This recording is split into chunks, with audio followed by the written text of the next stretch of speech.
Hello everyone, I'm Vinod Kumar, Faculty of English. So this is the second video only in the most important 50 grammatical rules లో. So మీరు previous video కనుక చూడకపోతే watch that video first then come to this video. So these are the very important grammatical rules అండి. డెఫినెట్గా ఇది మీకు any competitive ఎగ్జామ్స్లో use అవుతాయి. So pay attention to each and every rule. మీకు క్వశ్చన్స్ తోటి ఫస్ట్ క్వశ్చన్ ఇచ్చి ఆ తర్వాత రూల్ ఎక్స్ప్లెయిన్ చేస్తాను. డెఫినెట్గా ఇది యూజ్ అవుతుందండి. ప్రీవియస్ ఎగ్జామ్స్ను అనలైజ్ చేసి రిపీట్ అయిన క్వశ్చన్స్ను మీకు రూల్స్ పాయింట్ ఆఫ్ వ్యూ ఇవో ఇక్కడ ఇచ్చాను. Okay, so watch the first video and then come to this video. Okay, so ఒకసారి క్వశ్చన్ చూడండి. అసలు క్వశ్చన్ ఏమడుగుతున్నాడు అంటే, find the part that has a grammatical error. ఏ పార్ట్లో గ్రామటికల్ ఎర్రర్ ఉందో కనుక్కోమంటున్నారు. In case if the given sentence is correct grammatically then no error will be our answer. ఒకసారి క్వశ్చన్ చూడండి ప్రాపర్గా. Vikrant along with his friends are visiting a nearby shopping mall now. Vikrant వాళ్ళ ఫ్రెండ్స్తో కలిసి ఇక్కడ దగ్గరలో ఉన్న షాపింగ్ మాల్ను ఇప్పుడు ఇక్కడ ఏంటండి విజిట్ చేస్తున్నాడు అనేది question. Okay, so this rule is based on subject verb agreement అండి. సో ఈ క్వశ్చన్ కూడా సబ్జెక్ట్ వర్బ్ అగ్రిమెంట్ రూల్స్ పైన బేస్ అయింది. ఒకసారి మీకు ఇక్కడ రూల్ కనుక చూస్తే చూడండి, మనకి if two or more subjects, ఓకేనా, సబ్జెక్ట్ ప్లేస్లో ఏం రావచ్చు అండి, నౌన్ అయినా రావచ్చు, ప్రనౌన్ అయినా రావచ్చు. ఇది ప్రీవియస్ వీడియోస్లో కూడా మీకు డిస్కస్ చేశాను. Okay, if two or more subjects are joined by with కానీ, టుగెదర్ విత్ కానీ, అలాంగ్ విత్ కానీ, యాజ్ వెల్ యాజ్ కానీ, the verb should be as per the first mentioned subject. Okay, so ఇక్కడ రెండు అంతకంటే ఎక్కువ కనుక సబ్జెక్టులు కనుక మెన్షన్ చేస్తే వర్బ్ ఎలా ఉండాలండి, ఇక్కడ ఫస్ట్ మెన్షన్ సబ్జెక్ట్ ప్రకారం ఉండాలి. ఇప్పుడు నేను చూడండి, for example he is going. ఇప్పుడు ఈజ్ ఎందుకు వచ్చింది? సబ్జెక్ట్ సింగులర్ అయితే వర్బ్ సింగులర్ రావాలి. They are going. ఇది ఆర్ ఎందుకు వచ్చింది? వర్బు ప్లూరల్ ఎందుకు అయిందంటే సబ్జెక్టు ప్లూరల్ అయినప్పుడు వర్బు ప్లూరల్ కావాలి. బట్ ఇక్కడ ఏంటనంటే, ఇక్కడ ఇది సబ్జెక్టు, ఓకేనా, ఇది సింగులర్ సబ్జెక్టు, ఇక్కడ ఇది ప్లూరల్ వన్, ఓకేనా, కానీ ఒకటే సబ్జెక్ట్ ఉంది. కానీ ఒకటే సెంటెన్స్లో రెండింటికంటే ఎక్కువ సబ్జెక్ట్స్ కనుక ఉండేది ఉంటే వర్బ్ ఎలా ఉండాలి అనేది మ్యాటర్ ఇక్కడ. ఓకే, సో రెండు లేదా అంతకంటే ఎక్కువ సబ్జెక్టులు విత్ కానీ, టుగెదర్ విత్ కానీ, అలాంగ్ విత్ కానీ, యాజ్ వెల్ యాజ్తో కానీ చేయన్ అయితే verb should be according to the first mention subject ప్రకారం రావాలి. ఇప్పుడు ఈ క్వశ్చన్ చూడండి, Vikrant, okay, along with his friends are visiting a nearby shopping mall. ఈ విజిట్ చేసేది ఎవరండి? విక్రాంత్, ఒక సబ్జెక్ట్, ఓకేనా. ఇంకెవరు? హిజ్ ఫ్రెండ్స్, ఓకేనా, ఇది ఒక సబ్జెక్ట్. ఇప్పుడు ఈ విక్రాంత్ అనే ఒక పర్సన్, ఫ్రెండ్స్ అంటే అట్లీస్ట్ వన్ కంటే ఎక్కువనే కదా, ఎందుకంటే ప్లూరల్ ఉంది కాబట్టి, ఓకేనా. ఇది ఒక సబ్జెక్టు, ఇది ఒక subject, okay. Two or more subjects కనుక అలాంగ్ విత్తోని కనుక జాయిన్ అయితే, ఓకేనా, వర్బ్ హెల్పింగ్ వర్బ్ ఎలా ఉండాలండి? ఫస్ట్ మెన్షన్ సబ్జెక్ట్ ప్రకారం ఉండాలి. విక్రాంత్ అనేది సింగులర్ అవుతుందా, ప్లూరల్ అవుతుందా? విక్రాంత్ అంటే సింగులరే కదా. ఇగో ఆర్ అనేది ఎందుకు యూజ్ చేస్తాం? ప్లూరల్కి యూజ్ చేస్తాం. కాబట్టి ఇక్కడ రావాల్సింది ఏంటి? ఈజ్ రావాలి. ఎందుకు ఈజ్ రావాలి? ఇది ప్రజెంట్ కంటిన్యూస్లో ఉంది. ప్రజెంట్ కంటిన్యూస్లో ఐ వస్తే సబ్జెక్ట్ యామ్ వాడతాం, సింగులర్ అయితే ఈజ్ వాడతాం, ప్లూరల్ అయితే ఆర్ వాడతాం, అంతే కదా. సో ఇప్పుడు ఉన్న టెన్స్ ఏంటండి? Present continuous tense. ఆ టెన్స్లోనే ప్లూరల్ వచ్చింది కాబట్టి అదే టెన్స్లో సింగులర్ వర్బ్ ఏదో అది రావాలి మనకి. Okay, so I hope it is clear అండి. సో చూడండి, ఇది మనకు రూల్. ఇది విత్ వచ్చిన, టుగెదర్ విత్ వచ్చిన, అలాంగ్ విత్ వచ్చిన, యాజ్ వెల్ యాజ్ వచ్చిన, ఇది ఏంటంటే ఇది ప్రిపోజిషనల్ ఫ్రేజ్ అని అంటామండి. ఇదంతా ఫస్ట్ సబ్జెక్టే మనకు ఇక్కడ ఇంపార్టెంట్. ఓకే, ఒకసారి ఇది క్వశ్చన్ చూడండి, Israel together with its allies. Okay, so ally అని అంటే మిత్రుడు అని మీనింగ్. దీనికి ప్లూరల్ ఫామ్ ఏంటి అని అంటే అలైస్, మిత్రులు, ఓకేనా. సో పార్ట్నర్స్ అని చెప్పచ్చు, ఓకేనా. Israel along with its allies, ఓకేనా. ఇజ్రాయిల్ ఇట్స్ అలైస్ తోటి స్పేస్ ఇరాన్ ఫర్ 2 years. ఇప్పుడు ఏది రావాలి చూడండి. ఇప్పుడు మనకు ఎవరు అటాక్ చేసేది, ఇవన్నీ కూడా అటాకే ఉన్నాయి కదా. అటాక్ చేసేది ఎవరు? ఒకటి ఇజ్రాయిల్ ఒక సబ్జెక్టు, విత్ ఇట్స్ అలైస్, ఓకేనా, పార్ట్నర్స్ అంటే ఇక్కడ ఉన్న సబ్జెక్టులు ఉన్నాయి కదా. మరి రెండు లేదా అంతకంటే ఎక్కువ సబ్జెక్టులు దేంతో జాయిన్ అయ్యాయండి? టుగెదర్ విత్తో జాయిన్ అయ్యాయి. Okay, if two or more subjects are joined with ఏంటండి? బై ఏంటంటే బై విత్ కానీ, టుగెదర్ విత్ కానీ, అలాంగ్ విత్ కానీ, యాజ్ వెల్ యాజ్తో కానీ జరిగితే వర్బ్ ఎలా ఉండాలి? సింగులర్గానే ఉండాలి. ఓకేనా, సింగులర్. ఇప్పుడు చూడండి, ఈజ్ అటాకింగ్. ఓకేనా, ఇది సింగులర్గా ఉంది. బట్ మిగతావి చూడండి, ఆర్. ఓకేనా, బట్ ఇదే కరెక్ట్ అనుకోకండి, ఇంకా మనకు చూడాలి. ఓకేనా, ఆర్ అనేది ప్లూరల్ కదా. ఇప్పుడు అలైస్ అని ప్లూరల్ ఉంది కాబట్టి ఆర్ అనుకుంటారు ఇక్కడ, కాబట్టి ఇది కాదు. హ్యావ్ అనేది కూడా ప్లూరలే కదండి, కాదు. ఓకేనా, హ్యాస్ బీన్, ఈజ్ అటాకింగ్. చూడండి, మనకు ఈజ్ అటాకింగ్ అనేది ఓకే, కానీ ఇప్పుడు ఏమని ఇచ్చాడండి? ఫర్ 2 years అంటే మీనింగ్ ఏంటి అక్కడ? ఇప్పుడు 2 years ముందు స్టార్ట్ అయ్యి అది ఇంకా అటాక్ చేస్తూనే ఉన్నారు అని మీనింగ్.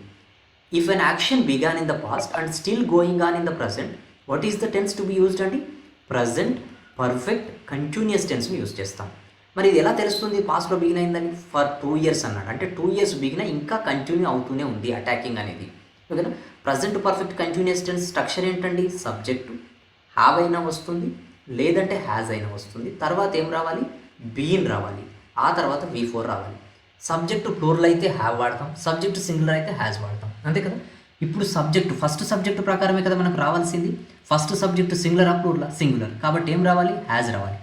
ఈజ్ ఎందుకు రాదనంటే ప్రస్తుతానికి జరుగుతున్న వాటికి వాడతాం మనం ఈజ్ అనేది, కానీ ఇది ఆల్రెడీ బిగిన ఇంకా కంటిన్యూ అవుతుంది. ఓకేనా, అందుకే మనం ఇది ప్రజెంట్ పర్ఫెక్ట్ కంటిన్యూస్ టెన్స్ అని వాడతాం. ఓకేనా, ఇది. సో ఇక్కడ సింగులరే, ఇక్కడ సింగులరే, కానీ టెన్స్ ప్రకారం చూస్తే మళ్ళీ ఇది డి అనేది కరెక్ట్ అవుతుంది. ఓకే, సో ఇక్కడ ఇంతకుముందు ప్రీవియస్ క్వశ్చన్లో కూడా చూడండి. ఇప్పుడు ఏమనుకుంటారని అంటే తెలియని వాళ్ళు, రూల్స్ తెలియని వాళ్ళు, ఇప్పుడు ఇక్కడ ఆర్ వచ్చింది కదా. ఓకేనా, హిజ్ ఫ్రెండ్స్ అనేది ఆరే కదా, హిజ్ ఫ్రెండ్స్ అంటే ప్లూరలే కదా, కాబట్టి ఆర్ వచ్చింది, ఏం ఎర్రర్ లేదు అని అనుకుంటారు. బట్ రూల్ ఏంటండి? అలాంగ్ విత్, టుగెదర్ విత్ అలాంటివి వచ్చినప్పుడు ఫస్ట్ సబ్జెక్టు ప్రకారం రావాలి, కాబట్టి or is incorrect. Okay, I hope it is clear అండి. I'm moving to the next question. చూడండి, no sooner he had started walking than it started raining. ఈ no sooner అనేది చూడండి, నో సూనర్. ఓకేనా, ఇంకొకటి కంజంక్షన్ ఏం వాడతామండి? దాన్. నో సూనర్ అంటే ఒకటి స్టార్ట్ అయ్యే ముందు ఇమీడియట్గా ఇంకొకటి స్టార్ట్ అయింది అన్నమాట. ఒకటి స్టార్ట్ అయిన ఇమీడియట్ తర్వాత ఇంకొకటి స్టార్ట్ అయింది. No sooner he had started walking, అతను వాకింగ్ స్టార్ట్ చేయగానే దాన్ ఏంటండి? ఇట్ స్టార్టెడ్ రైనింగ్, అంటే రెయిన్ పడడం అనేది స్టార్ట్ అయింది. అతను స్టార్ట్ చేయగానే ఇమీడియట్గా ఇది స్టార్ట్ అయిందని మీనింగ్. అయితే ఒకటి చూడండి, అసలు ఇక్కడ మిస్టేక్ ఏముంది అని చూస్తే మీకు రూల్ తెలియాలి ఇక్కడ. ఓకేనా, రూల్ ఏంటనంటే చూడండి, హీ ఈజ్ గోయింగ్, ఒకటి helping verb point of view చెప్తున్నాను నేను. హీ ఏంటండి? సబ్జెక్టు. ఈజ్ ఏంటి? వర్బ్, హెల్పింగ్ వర్బ్, అంతే కదా. మనకు జనరల్గా సబ్జెక్ట్ యొక్క సెంటెన్స్ యొక్క స్ట్రక్చర్ ఎలా ఉంటుందండి? సబ్జెక్టు, వర్బు, ఆబ్జెక్ట్, అంతే కదా ఇది. బట్ ఇక్కడ కొన్ని సిచ్యువేషన్స్లో ఏంటనంటే మనం ఒక కాన్సెప్ట్ ఉంటుందండి, ఇన్వర్షన్ అని అంటాం. ఏంటండి ఇక్కడ? ఇన్వర్షన్. ఇన్వర్షన్ అని అంటే యూసేజ్ ఆఫ్ ద, ఓకేనా, using the subject verb before the subject, వర్బును సబ్జెక్టు ముందు యూజ్ చేయడం. ఓకేనా, ఇది చూడండి, ఇదేంటండి? Verb, helping verb. ఇదేంటండి? సబ్జెక్ట్. ఓకేనా, ఇగో ఇలా హెల్పింగ్ వర్బు సబ్జెక్టు ముందు యూజ్ చేయడాన్ని ఇన్వర్షన్ అని అంటాం. ఓకేనా, ఇప్పుడు ఇది చూడండి, ఇది సబ్జెక్ట్, ఇదేంటండి? Helping verb. వర్బ్ ఇక్కడే యూజ్ చేస్తాం కదా, ఇది కామన్. ఓకే, ఇది జనరల్ థింగ్. బట్ ఇక్కడ ఎప్పుడైతే చూడండి ఇన్వర్షన్ అని అంటే మనం సబ్జెక్టు ముందు హెల్పింగ్ వర్బ్ తీసుకురావాలి, సబ్జెక్టుకు ముందు తీసుకొని రావాలి. Inversion is used in sentences beginning with, ఓకేనా, వీటితో బిగిన్ అయితే hardly, scarcely, rarely, seldom, never, వీటితోని కనుక సెంటెన్సెస్ బిగిన్ అయితే ఓకేనా ఇన్వర్షన్ అనేది యూజ్ చేయాలి. ఓకేనా, ఏం యూజ్ చేయాలండి? ఇన్వర్షన్ అనేది యూజ్ చేయాలి. ఇన్వర్షన్ అంటే మళ్ళీ ఏంటి? హెల్పింగ్ వర్బ్ను సబ్జెక్టు ముందుకు తీసుకొని రావాలి. ఓకేనా, సబ్జెక్టు ముందు తీసుకొని రావాలి. ఇప్పుడు చూడండి, నో సూనర్తోని స్టార్ట్ అయింది కదా, నో సూనర్తో స్టార్ట్ అయింది. సబ్జెక్ట్ ఎవరు? హీ. హెల్పింగ్ వర్బ్ ఏది? హ్యాడ్, అంతే కదా. నో సూనర్తోని బిగిన్ అయితే ఇన్వర్షన్ యూజ్ చేయాలి, అంతే కదా. అంటే ఏం రావాలి? హ్యాడ్ అనేది సబ్జెక్టుకు ముందుకు రావాలి. అంటే no sooner had he started అని రావాలి. అంటే ఏ పార్ట్లో మిస్టేక్ ఉందండి? Part B has a grammatical error. Okay, so ఇది ఇంపార్టెంట్. అంటే కొంచెం లెవెల్ ఆఫ్ డిఫికల్టీ ఇంక్రీజ్ చేసినప్పుడు మనకి ఈ క్వశ్చన్స్ ఇస్తాడు. చూడండి, seldom space such a beautiful flower. ఓకేనా, సెల్డమ్తో బిగిన్ అయినప్పుడు ఏం రావాలి? ఇన్వర్షన్ అనేది ఫాలో కావాలి. ఓకేనా, ఇన్వర్షన్ అనేది ఫాలో కావాలి. ఇన్వర్షన్ అని అంటే హెల్పింగ్ వర్బ్ వస్తుంది, తర్వాత సబ్జెక్ట్ రావాలి. చూడండి, ఐ అనేది సబ్జెక్టు, డిడ్ అనేది ఇక్కడ కాదు, కానీ ఫస్ట్ సబ్జెక్ట్ వచ్చింది కదా కాబట్టి ఇన్కరెక్ట్. డిడ్ ఐ సీ, ఓకేనా, డిడ్ అనేది ఇక్కడ హెల్పింగ్ వర్బ్ కదా, ఇగో ఆ తర్వాత సబ్జెక్ట్, ఇగో ఇది కరెక్ట్. ఐ సీ డిడ్, ఇది రాంగ్ ఉంది. డిడ్ సి ఐ, ఇది కూడా రాంగ్ ఉంది. ఏంటండి మనకి answer did I see. Okay, I hope it is clear అండి. చూడండి, never he does eat outside, ఓకేనా. సో నెవర్తోని బిగిన్ అయితే ఇప్పుడు ఇగో డస్ అనేది హెల్పింగ్ వర్బ్, హీ అనేది సబ్జెక్ట్, ఓకేనా. నెవర్తోని బిగిన్ అయితే ఇన్వర్షన్ ఫాలో కావాలి కదా, అంటే హెల్పింగ్ వర్బ్ ముందు రావాలి. ఏది కరెక్ట్ ఇక్కడ? Never does he eat out side, okay.